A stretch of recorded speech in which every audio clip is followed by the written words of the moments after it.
Hello student, today's lecture number 5 है work energy and power. Previous lecture में अपन ने discuss कर लिया था वर्क एनर्जी और पावर। पावर अपन ने डिस्कस कर लिया था, जो नॉर्मल पावर था, rate of the work with the respect of time. अब जो अपना टॉपिक नेक्स्ट लेक्चर नंबर 5 है वो है इलेक्ट्रिक पावर। इलेक्ट्रिक पावर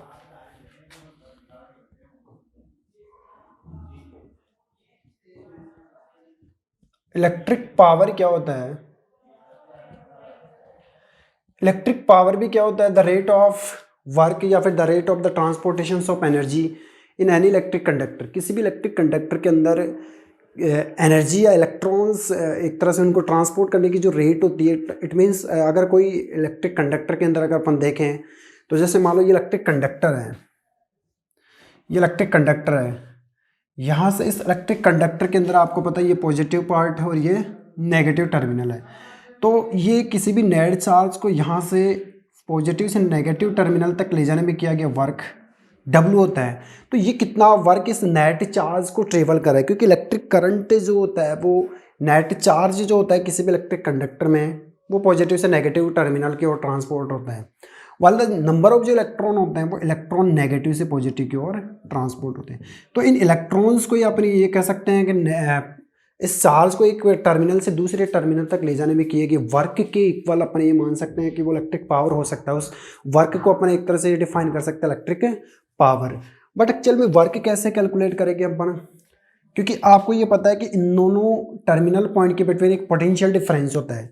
अगर वो पोटेंशियल डिफरेंस क्रिएट होता है तभी नेट चार्ज एक टर्मिनल पॉइंट से दूसरे टर्मिनल पॉइंट तक ट्रेवल करता है। जो आपका इलेक्ट्रिक करंट वाला जो चैप्टर है उसके अंदर ये प्रेजेंट है, उस चैप्टर को भी क्या कर दिया गया है, रिमूव कर दिया गया है। तो थोड़ा सा मैं आपको बता देता हूँ कि पोटेंशियल डिफरेंस क्या है। कि पोटेंशियल डिफरेंस की जैसे मान लो अगर इसमें जितना पोटेंशियल डिफरेंस प्रेजेंट होएगा उतना ही नेट चार्ज किसी भी एक टर्मिनल पॉइंट से दूसरे टर्मिनल पॉइंट तक ट्रेवल करेगा। तो मैं ये कह सकता हूँ कि पोटेंशियल डिफरेंस जो होता है वो वर्क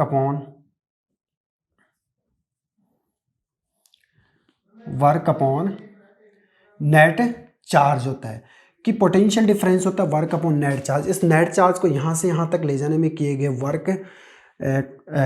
वर्क के इक्वल अपन एक तरह से मान सकते हैं पोटेंशियल डिफरेंस। तो पोटेंशियल डिफरेंस का एक फॉर्मूला आपको याद रखना पड़ेगा, हालांकि ये चैप्टर आपके रिमूव कर दिया गया है। ओनली इलेक्ट्रिक पावर जो टॉपिक दे रखा है उसी के बेस पर अब यहाँ से अगर अपन देखें वी क्या है, पोटेंशियल डिफरेंस वी है यहाँ पर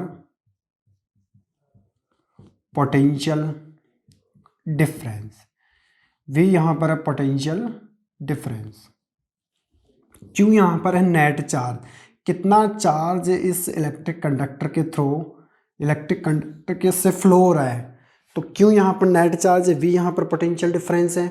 और अगर अपन W की बात करते हैं तो W क्या है, वर्क।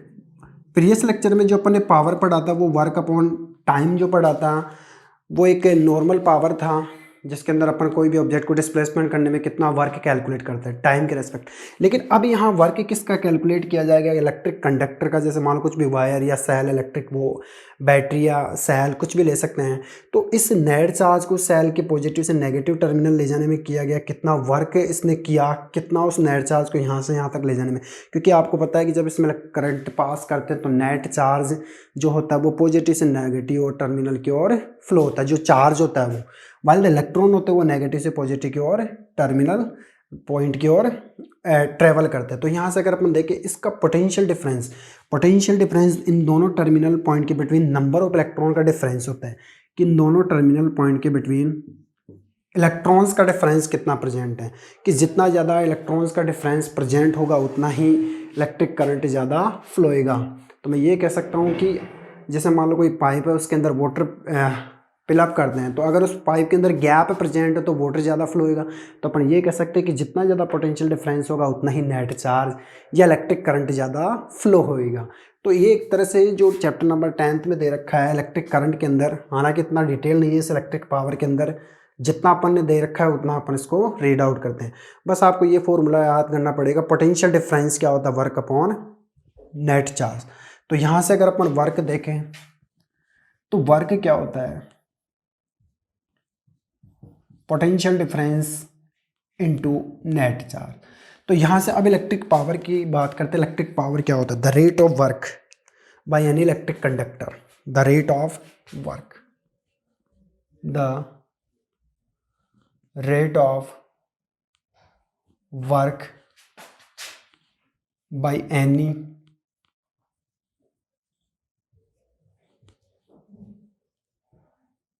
electric conductor.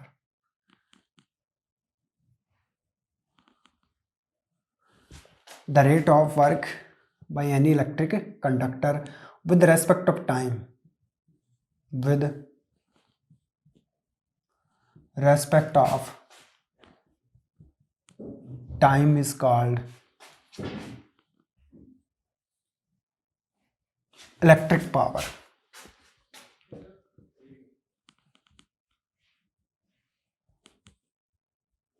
जिसको अपन कहते हैं इलेक्ट्रिक पावर कहते हैं। तो यहां से अगर अपन इलेक्ट्रिक पावर का फॉर्मूला देखें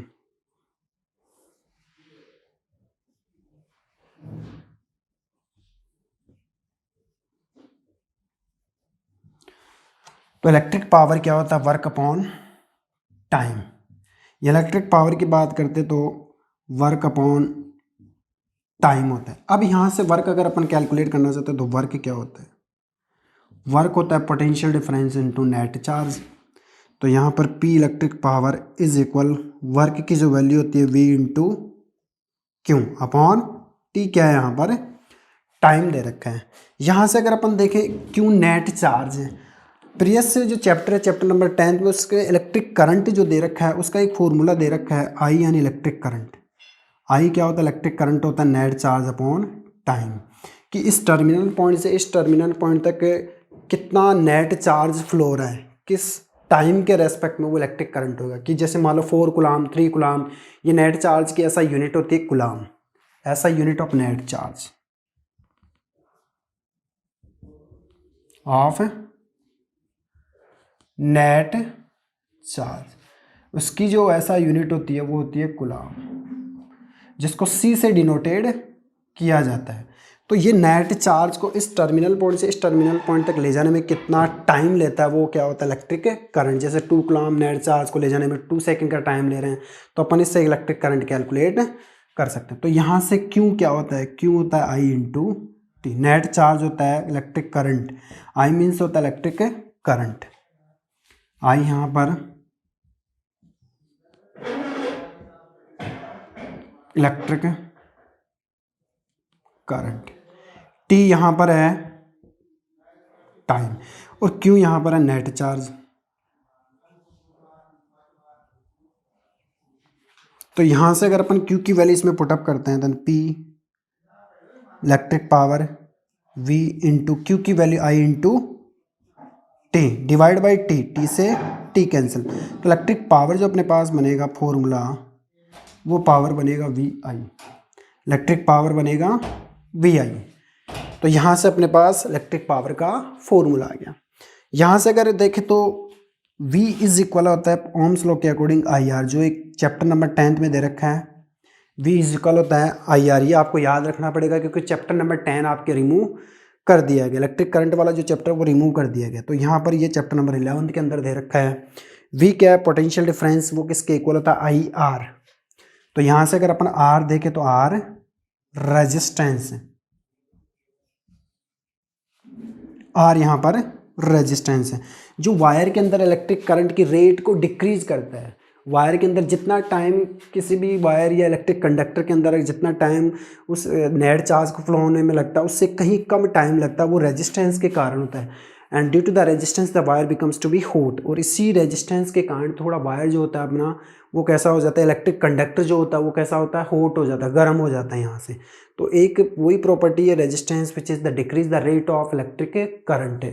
इलेक्ट्रिक करंट की रेट को डिक्रीज करेगा, टाइम ज़्यादा कंज्यूम करेगा, तो उसका मतलब वो थोड़ा वार्म हो जाएगा, गर्म होता है। तो यहाँ से अगर V की वैल्यू इस फॉर्मूले में पुटअप करते हैं, then P is equal V क्या होता है?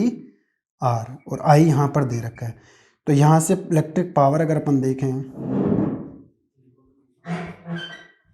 VI² R, इलेक्ट्रिक पावर अगर अपन देखें I² R, तो यहाँ से ये 3 फॉर्मूले आपके सामने निकल के आ रहे हैं इलेक्ट्रिक पावर से रिलेटेड।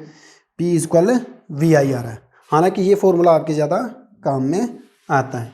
तो यहाँ से अगर रेजिस्टेंस दे रखा हो कितना ओम, 2 ओम, 3 ओम, जो भी है उसके अकॉर्डिंग इलेक्ट्रिक पावर अपन निकाल सकते हैं। हालांकि इतना आपके टॉपिक को रिमूव कर दिया गया है, टॉपिक को हटा दिया गया है, तो इतना कुछ खास ज़्यादा इसमें नहीं आएगा। इलेक्ट्रिक पावर से रिलेटेड क्वेश्चन आता है कि इलेक्ट्रिक पावर में अपन यूनिट कैसे कंज्यूम करते हैं। जैसे मान लो किसी भी रूम के अंदर कोई बल्ब ग्लो कर रहा है, वो कितने हावर्स ग्लो होता है और कितना टाइम लेता है, उसके रिलेटेड उसकी यूनिट अपने को निकालना होता है।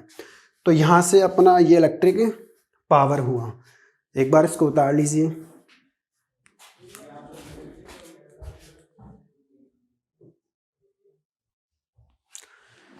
नेक्स्ट अपन देखते हैं ऐसा यूनिट ऑफ इलेक्ट्रिक पावर। आपको पता है कि पावर की जो ऐसा यूनिट होती है वो वाट होती है, तो ऐसे ही इलेक्ट्रिक पावर की जो ऐसा यूनिट होती है वो भी क्या होती है, वाट होती है।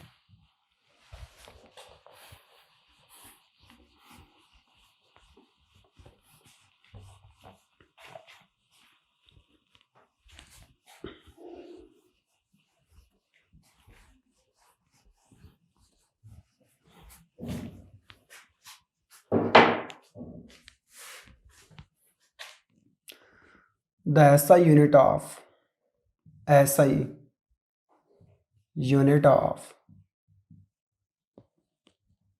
इलेक्ट्रिक पावर, इसकी जो SI यूनिट होती है वो क्या होती है, वाट। अगर वोट से किलोवाट में अगर कैलकुलेट करना चाहते तो डिवाइड बाई 1000, वोट को 1000 से डिवाइड करना पड़ेगा और वो ये चेंज होगा किलो वाट के अंदर। अब क्वेश्चन आता है कैलकुलेट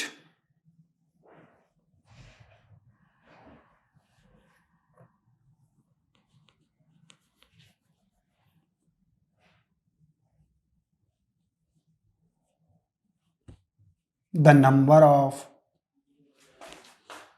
ऑफ जूल, जे का मतलब joule, in 1 kilowatt hour. 1 kilowatt hour में कितने जूल प्रेजेंट होते हैं, ये अपने को कैलकुलेट करना है। ये क्वेश्चन आता है कि 1 किलोवाट हावर्स के अंदर कितने जूल प्रेजेंट होते हैं, क्योंकि पावर क्या होता है, वर्क, और वो वर्क होता है जूल अपॉन सेकंड के इक्वल होता है। तो उसी को बेस्ड पर अपन ये क्वेश्चन आता है कि calculate the number of joule in 1 kilowatt hour. तो यहाँ से अगर अपन देखें 1 किलोवाट हावर, 1 किलोवाट हावर, इसी यूनिट को अपन चेंज करते हैं 1 किलोवाट, इससे स्मॉल यूनिट क्या होती है, वाट। 1 किलोवाट के अंदर कितने वाट प्रेजेंट होते हैं, 1000 वाट, मल्टीप्लाई हावर्स। हावर्स की बात करते हैं तो इसको सेकंडों के अंदर चेंज करना पड़ेगा। किलोवाट को चेंज करते हैं वाट के अंदर और हावर्स को चेंज करते हैं सेकंडों के अंदर। तो यहाँ से 1 किलोवाट 1000 वाट, और हावर्स की बात करते हैं तो 1 हावर्स के अंदर कितने सेकंड्स प्रेजेंट होते हैं, 3600 सेकंड प्रेजेंट होते हैं यहाँ से। यहाँ से फिर इसको आगे सोल्व आउट करते हैं, मल्टीप्लाई इनटू वाट इनटू सेकंड।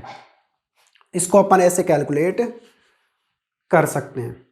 तो यहाँ से अगर अपन देखें तो वाट इनटू सेकंड, वोट एक तरह से क्या होता है, जूल अपॉन सेकंड ही होता है, वर्क के इक्वल होता है, जूल अपॉन सेकंड के इक्वल होता है। तो यहाँ से वोट अपन जूल अपॉन सेकंड कैलकुलेट कर सकते हैं। तो 1000 मल्टीप्लाई 3600, तो वोट की जगह joule upon second into second, और सेकंड से सेकंड। तो अब यहाँ से अगर इसको सॉल्व करते हैं तो ये हो गया 36 इंटू 10 टू द पावर 1 2 3 4 5, ये यहाँ पर आ गया present 36 into 10 to the power 5। फिर इसको आगे सॉल्व आउट करते हैं, 3.6 इंटू 10 टू द पावर 6, इसको कैलकुलेट कर सकते हैं। पॉइंट अगर यहाँ पर ऐड करेंगे तो एक पावर इंक्रीज। तो 1 किलोवाट हावर के अंदर कितने जूल प्रेजेंट होते हैं, 3.6 into 10 to the power 6 joule present होते हैं। तो ये क्वेश्चंस ज़रूर आता है, calculate the number of joule in 1 kilowatt hours. अब बात करते हैं इलेक्ट्रिक पावर जो यूनिट के अंदर आती है, यूनिट का फॉर्मूला जो अपने पास आता निकल करके, इलेक्ट्रिक पावर या इलेक्ट्रिक एनर्जी जो यूनिट के अंदर आती है इलेक्ट्रिक एनर्जी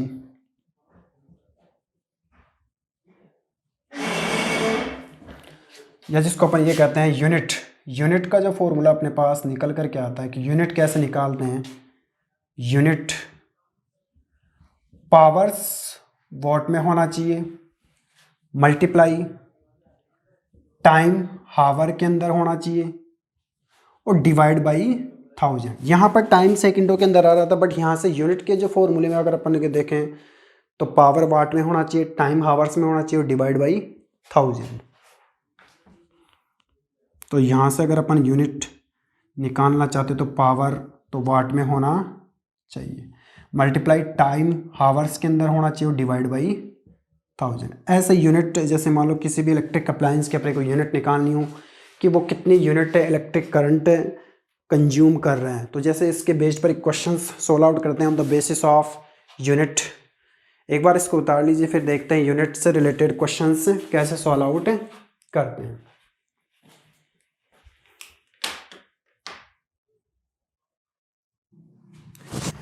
अब इसी के बेस्ड पर एक क्वेश्चन है यूनिट से रिलेटेड, इलेक्ट्रिक एनर्जी से related. An electric road of 1500 what is use 3 hours daily. कि एक इलेक्ट्रिक रोड है, इमरजेंट रोड है, वो 1500 वोल्ट की और 3 आवर्स डेली इसको यूज़ करते हैं अपन वाटर को हीट करने के लिए। If the rate of consuming 1 electrical unit energy is 5 rupees. की एक यूनिट का जो कंज्यूमिंग रेट है वो कितना है, 5 रुपीज़ है। एक यूनिट के 5 रुपीज़ ले रहा है वो। Then how much be the value of consumed electric energy in 30 days. 30 days के अंदर उसकी कितनी इलेक्ट्रिक एनर्जी कंज्यूम, कितने यूनिट इलेक्ट्रिक करंट वो कंज्यूम करेगा। इमरसेंस जो रोड है वो एक रेट, एक यूनिट का जो चार्ज ले रहा है वो 5 रुपीज़ ले रहा है। एक यूनिट का चार्ज 5 रुपीज़ ले रहा है, तो पहले तो ये कैलकुलेट करना है कि वो जो रोड है वो कितना इलेक्ट्रिकल यूनिट एनर्जी कंज्यूम कर पाएगा। उसका यूनिट निकालना अपने को कुल मिला करके। तो गिवन क्या क्या है यहाँ पर, पावर जो दे रखी है वो कितनी दे रखी है उसकी 1500 वॉट। इलेक्ट्रिक जो पावर दे रखी है वो 1500 वॉट दे रखी है। टाइम कितना लेता है पर डे चलने के अंदर, 3 hours. Daily per day 3 hours day. और चार्ज जो उसके पास दे रखा है वो कितना दे रखा है, charge per unit, charge per unit charge इसके पास है ₹5 या 5 रुपीज़, ₹5। अब अपने को निकालना है यूनिट, दिन पर डे कितने दिनों के लिए वो यूज कर रहा, 30 डेज। इन 30 डेज, 30 डेज।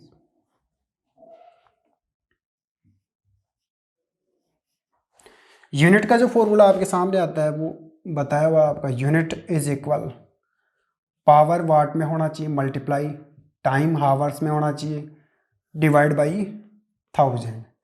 देन यूनिट अगर अपन निकालना चाहते तो पावर वॉट के अंदर कितनी पावर दे रखी है इसकी, 1500 वोट दे रखी है, 1500 मल्टीप्लाई बाई टाइम अगर अपन देखें तो कितना दे रखा है, टाइम हावर्स के अंदर 3। और ये तो पर डे का आया, कितने दिन वो चला रहा है उसको, 30 दिन के लिए चला रहा है। तो टाइम हावर्स में पर डे का 3 है, तो 30 के लिए मल्टीप्लाई 30 करेंगे, डिवाइड बाई 1000। तो यहाँ से 00 से 00 कैंसिल, 0 से 0 कैंसिल। तो यूनिट अगर अपन देखें तो कितना आएगा, 15 इंटू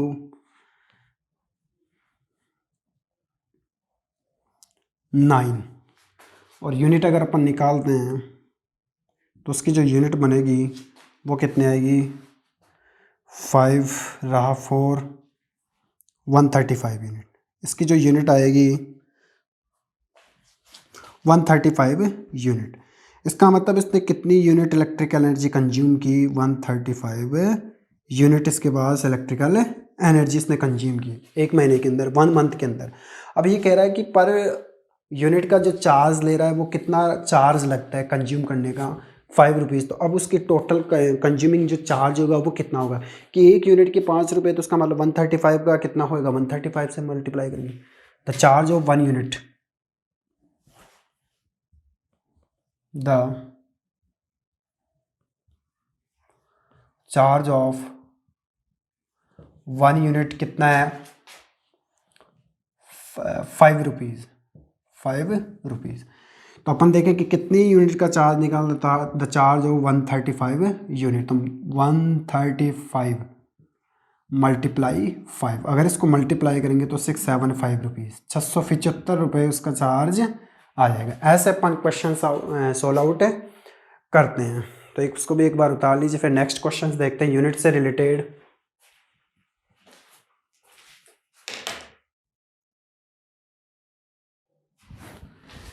नेक्स्ट क्वेश्चन है 2 बल्ब ऑफ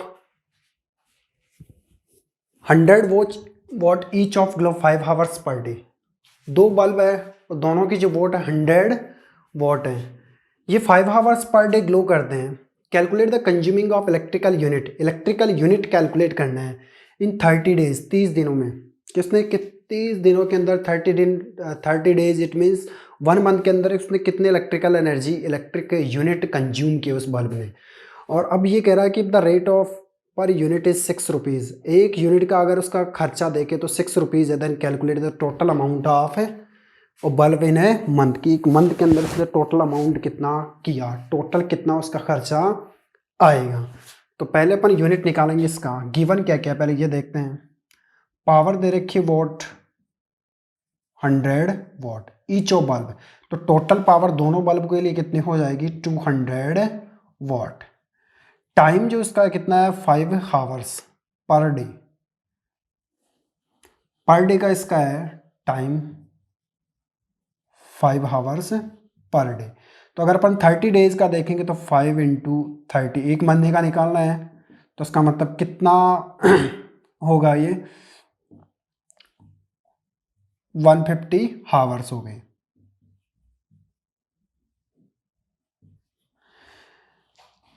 अपने को निकालना इलेक्ट्रिक पावर जो होता है इलेक्ट्रिकल पावर या जो यूनिट जो होता है उसका फॉर्मूला पावर वोट में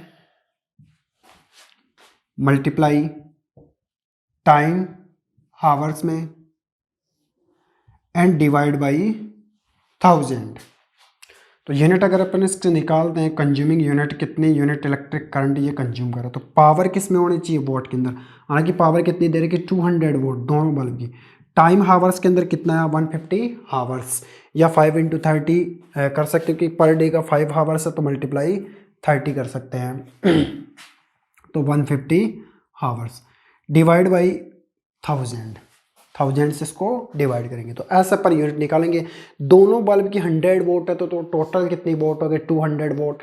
टाइम कितना है पर डे का 5 हावर्स, तो 30 डेज का कितना हो गया मल्टीप्लाई 30 यानी 150 हावर्स डिवाइड बाई 1000। 00 से 00 यहाँ से ये कैंसिल। तो अगर यूनिट देखें तो उस बल्ब की दोनों बल्ब की, तो ये मंथली कितनी यूनिट लाइट कंज्यूम करते हैं, इलेक्ट्रिक करंट कंज्यूम करते हैं, इलेक्ट्रिक यूनिट कंज्यूम करते हैं, ये आएगा 30 यूनिट। तो उसका मतलब यूनिट इसकी कितनी आएगी 30 यूनिट इसकी आएगी। अब ये कह रहा है कि per unit of the rate is the 6 rupees. एक यूनिट के जो एक्सपेंडिट्यूर है उसका जो खर्चा है वो कितना है 6 रुपीज़। तो कैलकुलेट करना है अपने को total amount of the bulb in the month, कि एक मंथ के अंदर वो टोटल कितना अमाउंट कंज्यूम कर पाता है। तो यहाँ से अगर अपन देखें the rate of one bulb 1 unit, the rate of single unit का जो रेट है वो कितना है ₹5 रुपीज़ है। तो अब यहाँ से कितनी यूनिट निकालनी है अपने को 30 यूनिट की रेट निकालनी। तो मल्टीप्लाई 5 इंटू 30, तो अगर इसको मल्टीप्लाई करते हैं तो इसका मतलब ये कितना रुपीज़ आएगा 150 रुपीज़। इसका मतलब टोटल 30 यूनिट करंट इसने कंज्यूम किया था। एक यूनिट का जो खर्चा है 1 यूनिट का कितना है 6 है। तो उसका मतलब 30 डेज़ के अंदर वो कितना यूनिट है 100 कितना रुपीज़ 180 रुपीज़ उसका चार्ज आएगा, उसका जो खर्चा आएगा। तो ये आपका chapter complete work and energy and power. इसमें वर्क की कंडीशंस, वर्क क्या होता है, फोर्स और डिस्प्लेसमेंट का प्रोडक्ट होता है, उसकी कंडीशंस आपको बताइए हैं। वर्क से रिलेटेड कुछ ऐसे न्यूमेरिकल्स आपको बताएं। इसके बाद में एनर्जी और एनर्जी आपका टॉपिक रिमूव कर दिया गया है। इसके बाद में पावर, और पावर क्या होता है, एक नॉर्मल पावर जिसकी ऐसा यूनिट वॉट होती है, जूल अपॉन सेकंड, वर्क की ऐसा यूनिट होती हैं। और इसके बाद में इलेक्ट्रिकल पावर जो आपको बताया है वो कैसे इसको डेराइव करना है इलेक्ट्रिक पावर, और इलेक्ट्रिकल पावर के बेस पर कुछ ऐसे अपने न्यूमेरिकल से सोल्व आउट किए हैं। तो ये आपका चैप्टर फिनिश्ड। यहाँ से जो एनर्जी वाला टॉपिक है वो रिमूव कर दिया गया। तो ओनली जो टॉपिक है इसके अंदर वर्क और पावर या जो है इलेक्ट्रिक पावर है। Next new topic we will discuss in next lecture. Thank you.